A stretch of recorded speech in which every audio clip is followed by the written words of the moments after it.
We have Region 2, Isabela, Nueva Vizcaya, Quirino, and Santiago City. Region 3, Bataan, Bulacan, Tarlac, Olongapo City.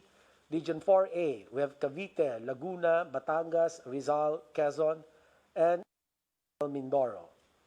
For Visayas, we have Region 7, All, Cebu, Negros Oriental, Siquijor, Mandaue City, Lapu-Lapu City. For Mindanao, we have Zamboanga City, Davao City. All cities of the National Capital Region, NCR, and the Municipality of Pateros shall be placed under GCQ until 30 June 2020. The NCR Regional Task Force, RTF, is hereby directed to monitor health system capacity and utilization rates across health facilities and ensure strict compliance to surveillance, isolation, treatment, and minimum health system standards.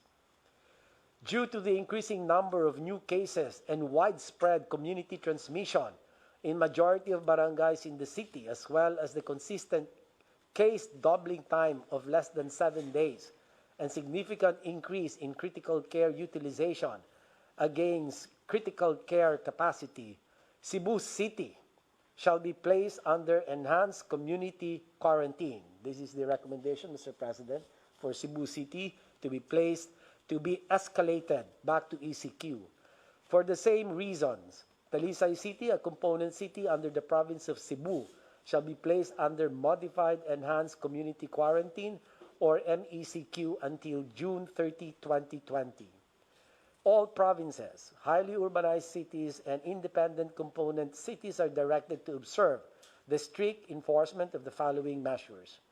Minimum public health standards, especially uniform implementation in high-risk areas, such as healthcare settings, wet markets, supermarkets, government and workplaces, among others.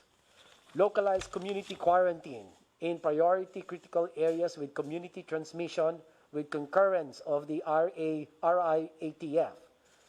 Immediate facility-based isolation of all returning citizens, suspect, and probable cases. Scaling up of local health system capacity, especially for community isolation and critical care, including dedicated mechanical ventilators, ICU, isolation and ward beds for COVID-19 cases.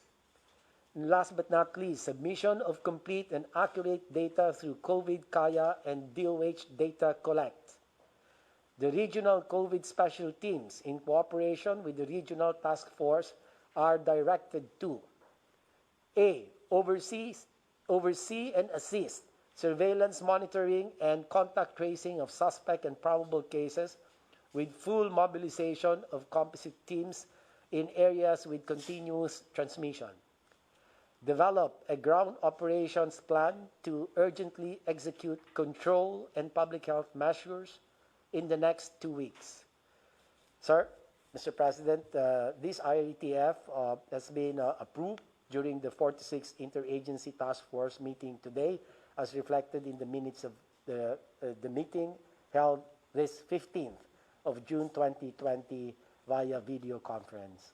So these are signed by the chair of IETF and co-chair, Secretary Carlo Alexi B. Nograles.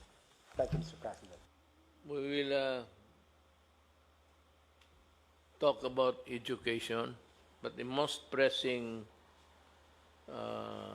problem, or the most question, the question most asked is why is it that there is only a small drop in the tuition fees even with this new learning setup?